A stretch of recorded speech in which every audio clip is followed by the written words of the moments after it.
दोस्तों आज थावे वाला माई का माथे पे फिर से मुकुट सज गया, गले में फिर से हार सज गया। वीडियो देख के बड़ा खुशी हुआ, दिल को तसल्ली हुआ कि अभी 3 दिन नहीं हुए उनके गहने उनके मुकुट चोरी हो गए थे और 3-4 दिन के भीतर हमारे भाइयों ने फिर से उनको उन गहनों से सजा दिया। देखिए ऐसा क्या है कि भगवान इससे खुश नहीं होते हैं, भगवान इससे दुखी नहीं होते इन चीज़ों से। ये कहने वाली चीज़ें हैं कि माई के मुकुट चोरी हो गया और माई रो रही है। कुछ लोगों ने पिक भी जनरेट किया था जिसमें थावे वाली माता की आंखों से आंसू निकल रहे थे, बट ऐसा कुछ नहीं है। अब समझिए ये सिर्फ हमारे कर्मों का खेल है। भगवान आप उनको मुकुट दे दीजिए, चाहे हार दे दीजिए, चाहे 9 लखा हार दे दीजिए, भगवान उससे खुश नहीं होते हैं। और आप चोरी भी कर लीजिएगा, उनके मूर्ति को तोड़ भी दीजिएगा तो दुखी नहीं होंगे। बात सिर्फ हमारे कर्मों की है। हम अपने कर्म बिगाड़ते हैं और हम अपने कर्म बनाते हैं।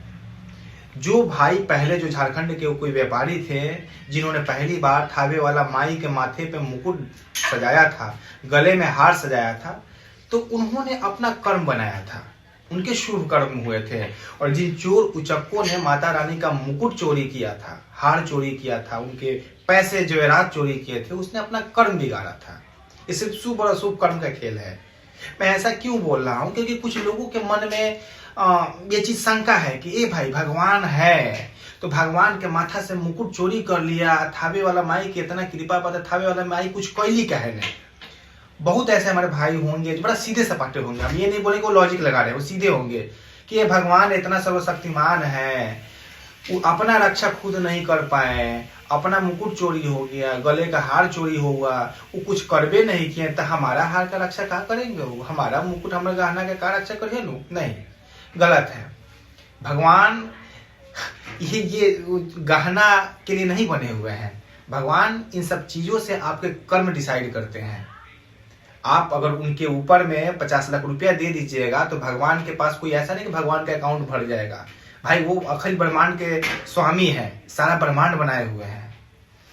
आप दे रहे हैं कुछ तो आप अपना कर्म बना रहे हैं। आप उनसे कुछ ले रहे हैं, लूट रहे हैं, चोरी कर रहे हैं, तो आप अपना कर्म बिगाड़ रहे हैं।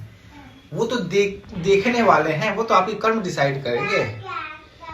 और जो लोग उनसे याचना करते हैं, प्रार्थना करते हैं, वो उनको उनके कर्मों के हिसाब से उनको फल देते हैं। इसमें भगवान कहीं नहीं ऐसा है कि भगवान काहे नहीं अपना बचा लिए। भगवान को क्या लग रहा है? उस मूर्ति में ही बस भगवान है। कुछ लोगों को है मन में कि भगवान काहे नहीं। भगवान देंगे। जो चोरी किया है वो फिल्मों में होता है कि घंटा माथा पे आकर लग जाएगा, वो घायल हो जाएगा, वो फिल्मों में होता है।